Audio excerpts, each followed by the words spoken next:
So Zahid, a product manager at Litera, working on Foundation and Leto. When you don't have a core database like Foundation, you're scrambling to look for the relevant data for client presentations, for proposals, for pitches.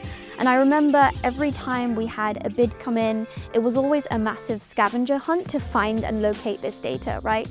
And some people would have this in their heads, or there would be, disconnected systems, and you'd really have to search for this. And I think that's also why it's so hard to trust, because you can't be confident that the data is really up to date or reflects reality. Things could have changed since then, and it's pretty disconnected. I've talked to a lot of Foundation customers, and the great thing about Foundation is the flexibility and the customization.